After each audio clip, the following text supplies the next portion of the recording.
Hello, everybody. I'm your host, Eric Bird, here at StopStrugglingNow.com. And today, we're going to talk about the fear, uncertainty, and doubt, the FUD. What does me and Cathie Woods have in common? Well, this is interesting. I'm going to go over it in this video. That's right, Cathie Wood of Ark Invest. And welcome. Stop Struggling Now gear. Check. And please like, subscribe, and click the bell below so you get the latest updates. Now, let's get to it.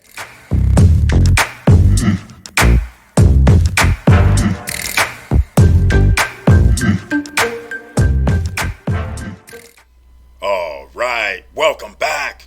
And I want to thank you for being here at the Stop Struggling Now YouTube channel page. And once again, please share the videos so we can help thousands, if not millions of other people. And I want to point out, as usual, there's a join button over here on the right hand side. We've had a lot of new members joining, and I want to thank you. I appreciate your support.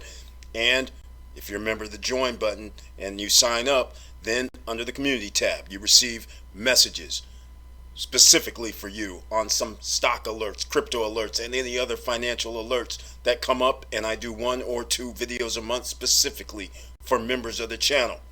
Members of the channel also get additional perks. They actually have different chats that they can actually, little emojis that they have that other people will not have.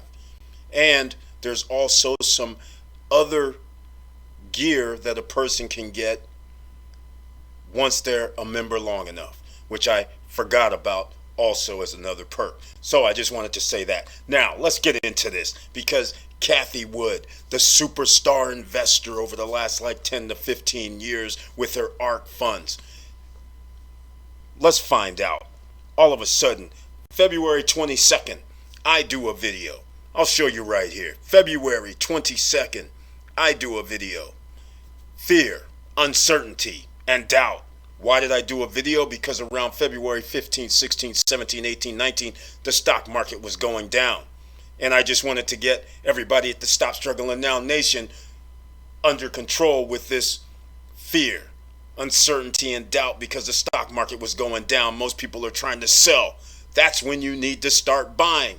This is why I'm going to play some clips from me and Cathie Wood a little bit differently, so you guys will be able to check this out. Now, even though I don't have this queued up, Cathie Wood video, you can go to ARK Invest.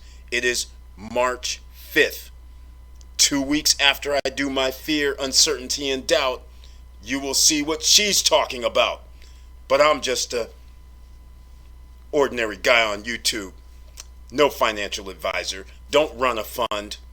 But it's interesting that there's FUD, and she's talking about it March 5th after I talked about it February 22nd, so people at SSN Nation already knew what time it was. But let's get into it. Curtis Davis is in the house, otherwise known as, my new nickname for him is Mr. Financial. That's what I call him. Fred White, bro, you already made me a lot of money. Thank you so much, Fred White. I appreciate you saying that, because that's what we're going to be talking about tonight. This FUD. Fear, uncertainty, and doubt. Where was everybody last year when there was FUD, when the stock market dropped 30%, 35%? What were they saying then? They weren't talking about buying any stocks. They weren't talking about buying any crypto. But we weren't scared. We were talking about it here. Buy it while it was low. And right now, when the stocks go down, we don't have to sweat, because we bought so low, the stock could drop 50% and we're still good. Feels good, I got to admit. But thank you so much, Fred White. I appreciate that glowing endorsement. Well, it certainly has been an exciting week. I guess you could call it an exciting week. It's given us lots of opportunities. We had an analyst join us today. First day is today, Will Summerlin. He will be following artificial intelligence and partnering with Max Friedrich on our fintech strategy. And the first words, as he was introducing himself today to the rest of the firm, his first words to us were, "It is an exciting time to be alive." And ARC is at the forefront of all of the amazing changes taking place out there. So that was very gratifying to hear, especially after the last few weeks. I know there's a lot of fear, uncertainty, and doubt evolving in the world out there. But we're doing a lot of original research. We have a 5-year investment time horizon. And we are truly excited about the opportunities that the last few weeks have presented us. As you know, our minimum hurdle rate of return for any stock to enter our strategies is 15% at a compound annual rate over 5 years. That's a doubling over 5 years. Well, you can imagine what has happened over the last few weeks. Market activity alone has taken that projected rate, and again, it's just a projection. We could be wrong. The world could end. I'm sure I have compliance monitoring me very carefully when I say this, so I want to say it correctly.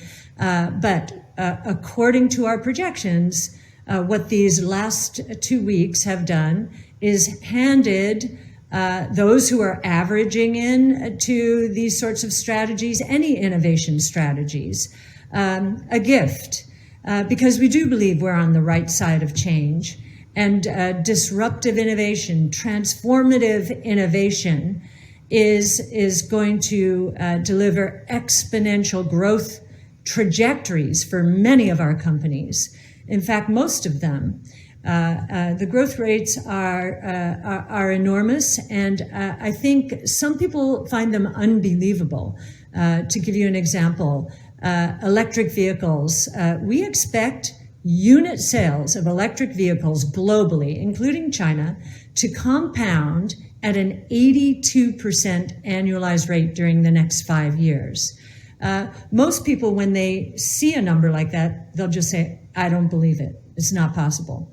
And the reason for that, the reason we face that skepticism often, is because of where the automobile industry is right now. It's very mature. It's not growing. In fact, we believe it has peaked. And that means all cars are in secular decline. Now, regarding this fear, uncertainty, and doubt, we're going to go through it again, ladies and gentlemen. Who does benefit from this type of information? That's what you have to start thinking about.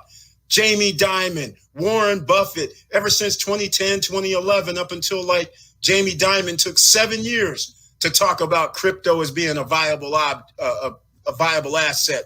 Meanwhile, they were, buying it up while they're telling you it's fraud, it's fake, trying to keep the price down. So Warren Buffett, up until last year, was talking about crypto's no good. And right now, even my man at Microsoft is saying crypto's no good. All I'm trying to tell you, ladies and gentlemen, all this FUD, if you were to listen to these clowns, yeah, you heard me, these clowns, just because they make a lot of money doesn't mean you're very smart sometimes. Sometimes you rest on your laurels and then you give out FUD. So by telling people not to buy over the last 10 years, people have 1,000 times their money. But let's just go in the last 2 years. You've already 1,000 times your money. 2 years ago, I just looked it up today because we were talking about Cloud Token in 2018. And the funny part is I just went back today because I was doing a little research and I noticed September 7th of 2018, Ether was around $180, $190 a share or a coin. And right now, Ether's at 17, 18, 1900. That's 10 times your money in 2 years.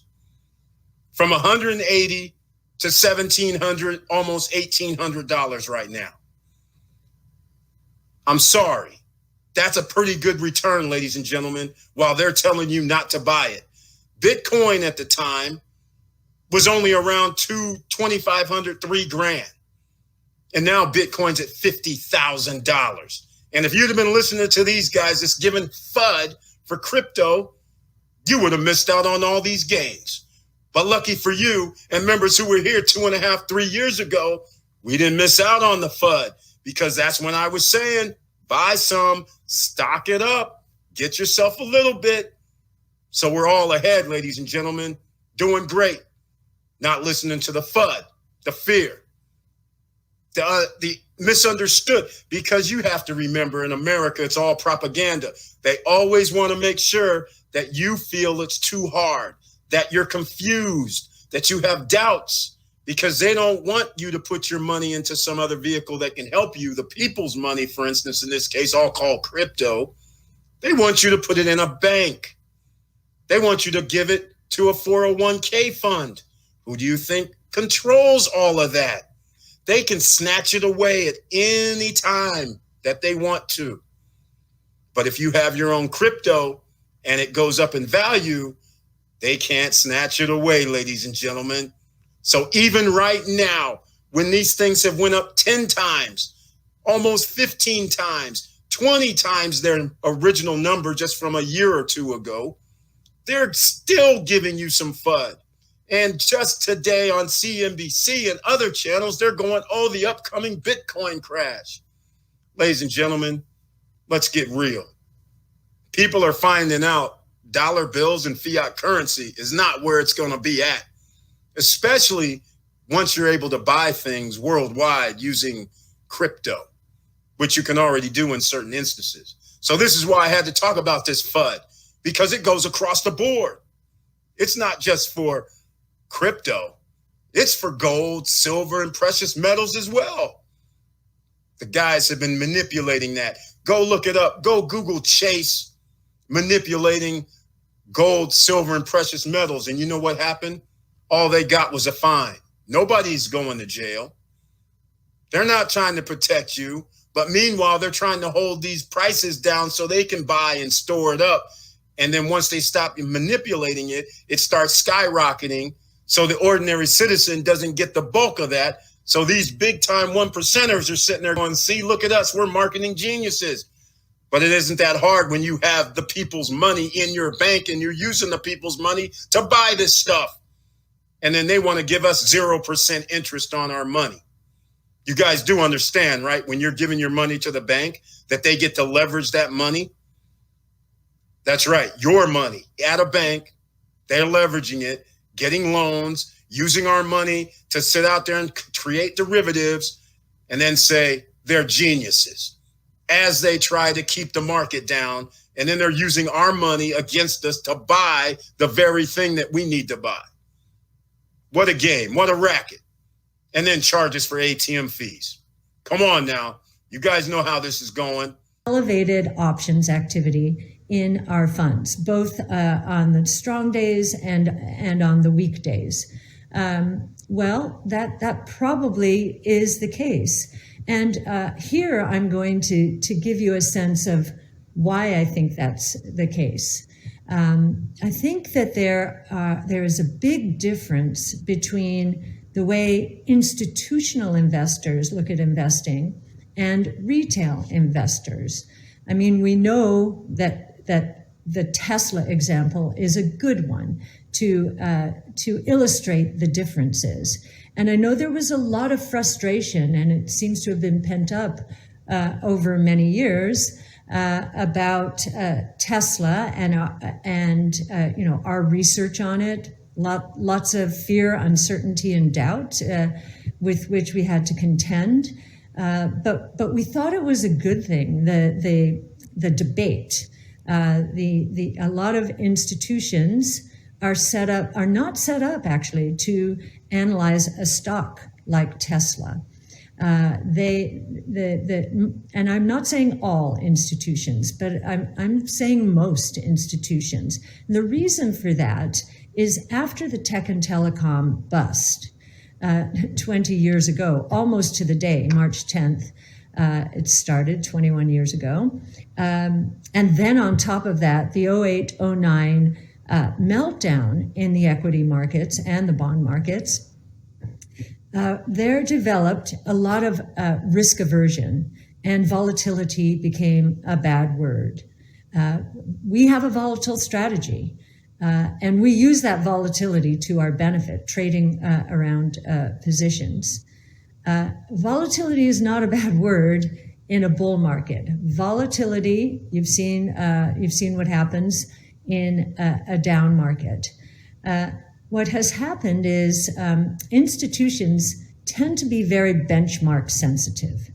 And I'm going to use Tesla as an example here.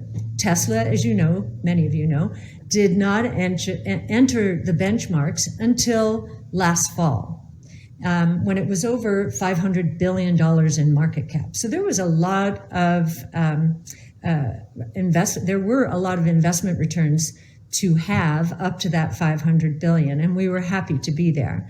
And we're happy that institutions are joining us now. Market that has changed that, because a 5-year investment time horizon, doesn't, the research doesn't change. We haven't seen anything to change our research assumptions or conclusions. In fact, during periods of turmoil and elevated risk and fear, uncertainty, and doubt, innovation actually gains more traction faster. The coronavirus was the best example I've ever seen of it. But even markets like today will, since we're still in a period of heightened risk around the coronavirus, will probably encourage decision makers who were maybe on the fence about a new technology to jump off and just say, okay, let's go. So I am never afraid of times like this. Let's go, Fred White. UAVS is at 9:30. I like it because some of us got in when it was G Money. Special George Maple gave it to us, and it was $1.98, $1.50 at the time, $2. That was like 7 months ago, 8 months ago. And a lot of us took advantage of that. And then when it went up to $3, we took some more advantage. When it went up to $4, we bought some more because it's a drone company, ladies and gentlemen. Drones are coming. Artificial intelligence is coming. There is AI in drones, so they can miss each other. They don't hit wires and trees and things like that. There's chips in these things. So if there's a whole industry, it's coming. All right. Wilson Koo, that's right. Give the man his due. And just to address one other question, this bubble question.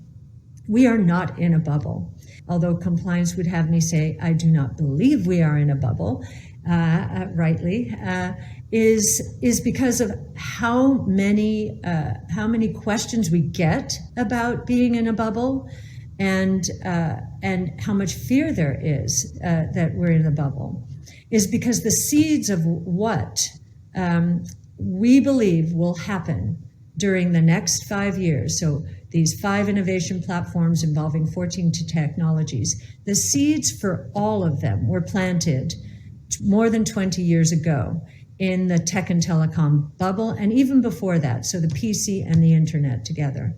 And then the internet, of course, the bubble caused a rush of capital into they were actually the dream at the time. The dream was right.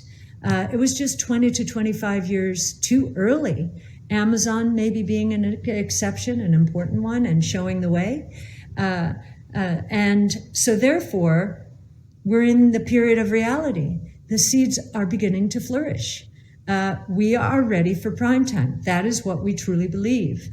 And so this notion of a bubble, I think, is born, once again, out of the benchmark sensitivity and backwards-looking nature of a lot of institutional investors out there. So the other thing I'll say about this is what they should be worried about is not our strategies or innovation-based strategies. They should be worried about their strategies. Because the other side of disruptive innovation is creative destruction. And when we're talking about the S&P 500, we think creative destruction is going to impact nearly 50% of the S&P 500. And that we measure in 2 ways. By looking at the fixed assets out of there that will become stranded. And there are hundreds of billions, if not trillions, fixed assets out there that will be stranded. And of course, we also look at the market cap exposure in those groups. Investors in saying that we are going to keep interest rates down at all costs. I think a lot of investors wanted to hear him say, yes, we're going to try and control the yield curve. Well, by the way, that really has never worked in our country, so I don't know why investors would think that it would work this time.